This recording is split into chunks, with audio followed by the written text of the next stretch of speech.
एक दूर दराज गांव में एक गरीब लेकिन बेहद मेहनती लड़का रहता था जिसका नाम हमजा था। हमजा अपने बूढ़े पिता के साथ रहता था और रोज जंगल के पास अपनी कुछ भेड़ों को चराने ले जाया करता था। उनका घर मिट्टी का बना हुआ था लेकिन खुशियों से भरा रहता था। हमजा हर सुबह सूरज निकलने से पहले उठता, अपनी माँ के दिए हुए रोटी के टुकड़े बांधता और बांसुरी बजाते हुए भेड़ों को हरे भरे मैदानों की ओर ले जाता। वो जानवरों से बातें करता था जैसे वे उसके दोस्त थे। एक दिन अचानक आसमान पर काले बादल छा गए और जोरदार बारिश होने लगी।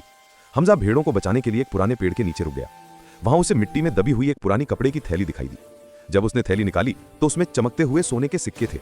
कुछ देर तक हमजा के मन में विचार आया, अगर मैं ये सिक्के रख लूं तो हम गरीब नहीं रहेंगे। लेकिन तुरंत उसे अपनी माँ की बातें याद आ गईं। बेटा, हराम का पैसा कभी खुशी नहीं देता। अगले दिन हमजा थैली लेकर गांव के चौक में पहुंचा और ऊंची आवाज में ऐलान किया कि जिसकी भी थैली है आकर ले जाए। बहुत से लोग आए लेकिन कोई भी सबूत नहीं दे सका।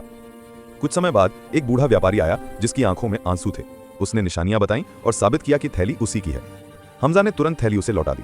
व्यापारी हमजा की ईमानदारी से इतना प्रभावित हुआ कि उसने गांव वालों के सामने कहा, यह लड़का मेरे बेटे से कम नहीं है। उसने हमजा को इनाम में एक सोने का सिक्का, एक नई बांसुरी और पढ़ाई का वादा दिया। समय बीतता गया। हमजा पढ़ लिख गया और बड़ा होकर उसी गांव का सबसे ईमानदार और काबिल इंसान बन गया। सीख: ईमानदारी कठिन जरूर लगती है लेकिन उसका परिणाम हमेशा अच्छा होता है।